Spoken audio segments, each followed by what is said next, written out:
This is Shaun Sport in podcast form. Well, yesterday there was a whole heap of action going on. I want to start by just, I feel so bad for Shaun Marsh overnight. Now, the Sydney Thunder versus the Melbourne Renegades was the last big bash match of the season. Yes.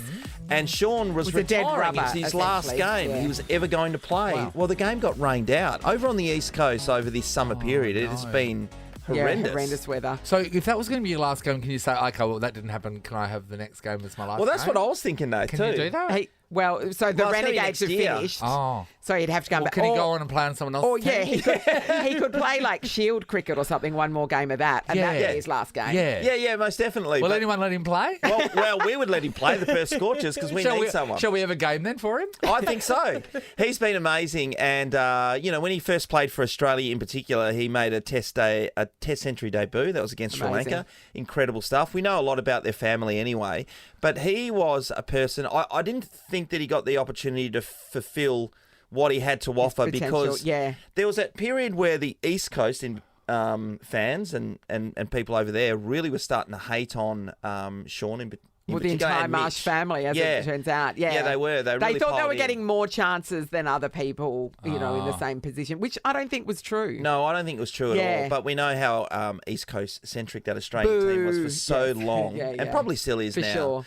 So I wish him all the best. I wish he had have been able to play. He's made more half centuries than anyone in the BBL, and I think in the IPL, playing in India, he's one of the leading run scorers that's ever played in that tournament as well. So he's had Amazing. his amazing career. So good luck to Shaun and what he and Rebecca does from here on in. Wait, I've got a question. Yes. Do you think, and this is for you as well, and I'll answer it myself, do you think that we individually have reached our potential? Oh, us as a show? No, not us as a show, just individually in life. Have we reached all that have we used all the gifts we were given? I'm going to say no. Me neither, because I've got no follow through. So you got plenty of... I think I've got some amazing Yeah, things in yeah, me. yeah. I just can't get them out and implement them. Yeah. Now, what about you? No, I think I've achieved it.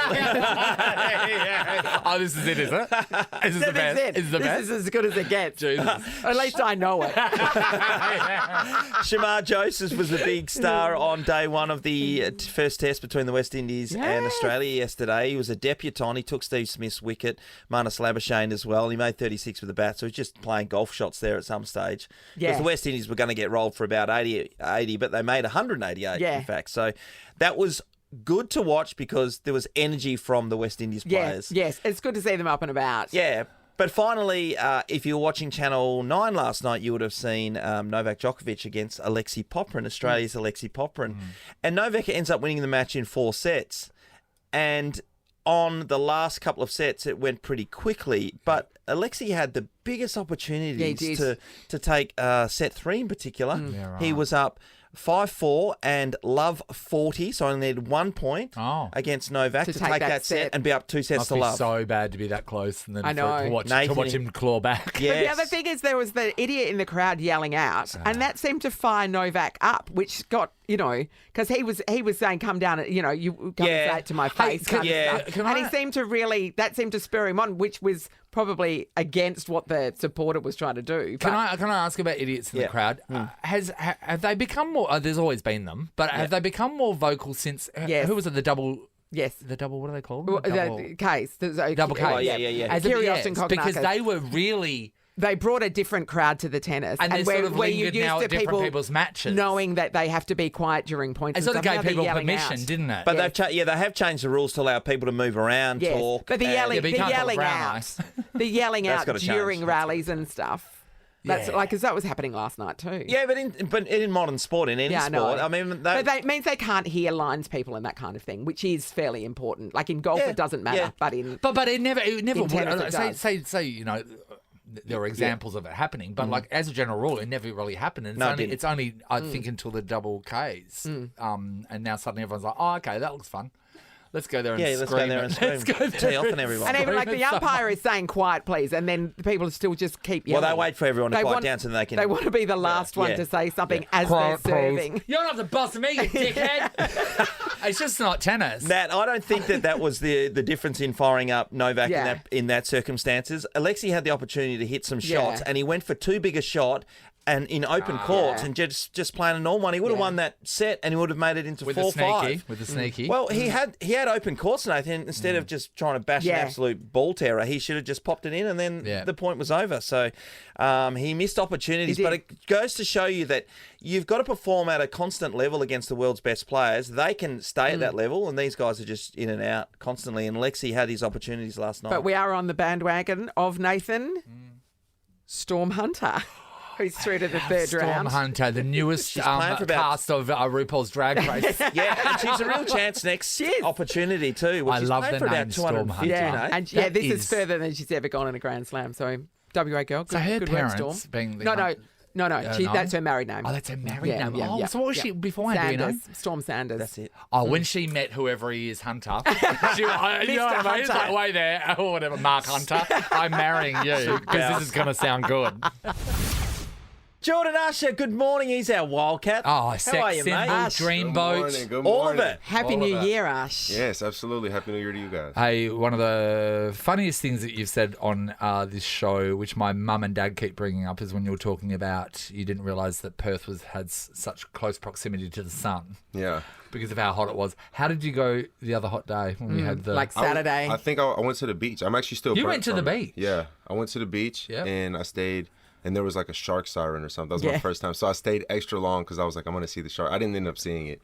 But everyone was telling me, hey, don't go in the water. I wasn't going to get in anyway. But I got burnt up and I didn't get to see a shark. Do you go into the water though when you go to the beach? Or? Yeah, I'll wait till I boil and then I'll swim in for a little bit, or like let the waves flip me around, and then I'll walk back out. I see a lot of other people doing that, so I think that's like the way to do like it. the quick dip. Try to look cool walking in without. Yeah. Have you ever been a surfer or anything? No way. No way. I think the shark siren is a bit of a novelty if you're out of town, or even if, I if always you're there, have you're like, said, how good's this? it shouldn't be the shark siren. It should be the theme from Jaws. Yes. If that plays universally, You everybody know what knows it what is. it means. Yeah. Why a siren? Rather than thinking, someone's Here we go. car Like, alarm listen, going you're off. at the beach, right? We're having a great time. You hear this. Yeah. You run for know your what to life. do. Yeah. Even if you're on the beach, you run for the car. Jordan, when we're out surfing, when I'm on holidays, the helicopters come around. So they do every, say, 45 minutes, the helicopter comes past. Yep. It does a couple of laps around on top of you if there's something there, and then it lowers itself with the siren going off, scaring the shark. When you're out, scares the so shark. and It you're scares the out. shark. Yeah, so But there's not as much as it scares you. No, I'm crappy Dax. But 2 weeks ago, there was some guys at Yallingup Beach, and there was a shark really in close. The helicopter came down. Everyone got out of the water, right? But unbeknownst until the helicopter got higher up, there was a couple of guys out diving by themselves, like another 100 metres off. So the helicopter had to fly over, and escort them in. But they were underwater. Well, they came up at that I was gonna stage. say, you put a waterproof Bluetooth speaker on a fishing line and drop it in the water. Get out of the water. I was saying that would have been intense. Yeah, I would be scared. I would not know what to do if I was ever close. That's why I was trying to stay on the sand. Yeah, I think was you'll be thinking, safe. Maybe I'm too close. He could jump on the sand and grab me. And You know, Did you see they that can. shark? Did you see that shark that walks on its fins? No. There is a shark that will come out of the water and walk on its fins. That's And then gross. and can catch And a imagine, bus as well. and look, weird. it's coming pretty slow, so you'd have to not see it coming. But imagine if you'd just dozed off on your towel sunbaking and wake up to a shark nibbling on your foot. nibbling. They don't nibble there. It'd be disappointing. Wouldn't it? You're like, oh, come on. Are you kidding me? I didn't even go on the water. I'm 10 metres from the beach. Hey, George, you've been in awesome form. The Wildcats yourself going well at the moment. 4 games in a row winning streak. Yep. Second on the ladder. It's all working out pretty well. Bryce has been... On fire. How good is he? So I was going to ask you, I'll jump in straight away. Bryce on an NBA level. Now, you've played all your time in the States. Where do you see him? Could he easily play NBA, do you think? I definitely think he could play, but I think the same reason a lot of players are starting to come to the NBL is that I don't know if he would be a starter in the NBA. Yeah. But I think But you'll be a star here. every player wants to come and have their impact in Perth Wildcats is his team. Rightfully so. As of right now, it's his team, and he's built it up that way. And I just don't think, if I'm Bryce, or I feel like you could even ask him, you could give him any money, honestly, to whatever you play, even for the Phoenix Suns, his hometown team. I feel like he would be like, nah, I'd rather play on a team where it's mine, and I feel like I have more of an impact to winning. Yeah. Would you rather be on a team that's yours, or would you rather be on a team that's just showering you with money? God. Well, I remember when you were saying when you went to Las Vegas and the team put you up and you was like, oh, yeah, come on. It's the best. But I feel like after even 2 years of that, even if you're sitting on the bench and you're getting $1 million a year, you're like, I want to play. I'd rather play. I'm a basketball player. I just feel like a fan, fan that practices hard. Yeah, that'd be disappointing. That'd be hard. Yeah, I know. I don't think I'd ever go, I'm a basketball player. I'd sit there and go, I'm a money receiver. A wide cash receiver. Nice. Gelling with the team, you know, because there's a lot of different parts that came together at the start, and it looked like that Coach John really was in a bit of strife. Trevor Gleeson was floating around in the stands earlier days and stuff, but it does take time to be able to lock in, eh? For sure. I think it's came together really nicely. I think at the beginning, everyone was trying to maybe overextend or do something that they weren't naturally ready for, or do something just. Everyone wanted to win, but we didn't know how that looked for our team, for this year's team just yet. But I feel like everyone's kind of slotted in their pieces now really well. It's really clicked together beautifully. And I mean, you know, Christian Doolittle arrived and was playing, you know, within 48 hours or something, and you go, he was still jet lagged. Like, I don't even know how anybody does that with a new team. Absolutely. How is he, by the way? So I know there's a bit of injury cloud here. It's concussion protocols. Yeah, you know, he's a tough dude. So I think they were checking if it was a true concussion. He's been at practice. Hasn't been too running around, kind of, you know. Yeah, so he's taking it easy. Yeah, but, you know, he's a super tough dude, strong head. So I think it'll be fine. Hey, Jordan, how was your first Christmas and New Year's in Australia? It didn't feel like Christmas. But New Year's was fun. New Year's was... So Christmas, where were you? Because the team did a road trip? Yeah, we were in Melbourne, and it was, like, warm, but, like, pee raining, you know, like peeing rain. Like, it was, like, really nasty. Yeah. And so I was like, this is not... I mean, even in Georgia, it doesn't snow, so I don't have like a quote-unquote white Christmas, but it was just, I was like, it doesn't feel like Christmas. Like, we were in a hotel, and then the lobby had like a tree, so I just kind of sat by the tree. And was like, this really isn't Christmas. Did the team do any sort of Christmas? Did you get together for a Christmas meal, or what did you do? Took us to our owner took us to a nice steakhouse. Yeah, nice. Yeah, so that was fun. And were family there as well? Yeah, so people's family that were around, the club paid for them to come out, so that was that's great. That was killer. New Year's, what did we do? I went to City Beach and had pizza and had some beers and watched the fireworks. Yeah, no. That was fun. But that was fun. That was the most people I've seen in one place in Perth since I've been. Really? Down at City Beach? Other than the 50 Cent concert. There was like City Beach was like traffic all the way out to the front. And I was like, there are so many people here. Talk to me now. Talk to us about the 50 Cent concert. That was probably the most. The crowd, like from outside, I would have thought it was like a country music crowd. But then when we went inside, I was like, it's a 50 Cent crowd. But it was super fun. It was super fun. Fun in the club. Yeah. It was super fun. Well, that's been interesting, I reckon, for us guys in the studio that many years ago here in Perth, we didn't have RAC where you guys are playing. We didn't have the big time, or the stadium, right? Mm-hmm. We didn't have the big time concerts. Now we're getting to see everyone's coming through here, which is wicked. And you get to see them. I mean, you would have. Every single day. Here we go. Yeah. You're dropping it, aren't you? Is 50 Cent one of your all-time favourite artists? Probably not one of my all-time favorites, but good music just to play like. Yeah. I don't know. I feel like you don't really need to re-listen to his music because I like to re-listen to artists' music before I go to their concert. Yes. But it was a good concert. Yeah. A lot of hits from like my middle school time. Who's your all-time favourite artist? All-time favorite, probably Drake.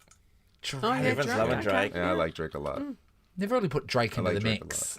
He's big in the NBA circuit, isn't he? He's broken out with a few really great songs here, and I know there's people right now listening going, "Oh my god, I love Drake," but like he just hasn't like. Yeah, he never became an Usher here. Or something. Or a Jordan Usher. Yeah, but he hooked his train to Toronto there for a bit, didn't he? Yep. When they were going off. Yep. I want to see Ed Sheeran. He's amazing because they say he does like each song. Yeah, like he does everything pretty much. Like from the beginning. Oh yeah. I like that a lot. I don't really much like concerts where it's like they're playing the song and they really don't sing or rap the music. Don't you hate the concerts where they're half of the song or even more than that, they're putting the microphone back over to the crowd? It's like, no, we paid for you to do it. Yeah, I know the song. You do it. I do this in my car all the time. Yeah. You sing it. I'm paying for you. I paid for you to do it. Yeah, you do it now. I'm going to get everyone to leave. Hey, Jordan, just quickly, there's a lot of sports going on around. Do you get cricket and stuff like this? The Big Bash League, our Scorchers here. Do you follow any of that stuff? So you get caught up in it? We had a chance to go to the cricket game, but I felt like I needed to, more than the footy, I needed to for sure look online, like rules for cricket, because I saw one of the scores, and the score said like over something, and I was like, I have no clue. And I'm just going to be in the stands and not knowing what is going on. Did you find it interesting? I think it's interesting to, like, if you look at the highlights. Cricket, like, you wouldn't have got I would need to find the rules before I actually. The rules don't help. All right. Well, the Perth Wildcats are taking on the Brisbane Bullets tomorrow. Check them out, everyone. They're on a roll. Get behind Jordan Usher and the team. Shaun Sport is a Nova podcast. For more great comedy shows like this, head to novapodcast.com.au.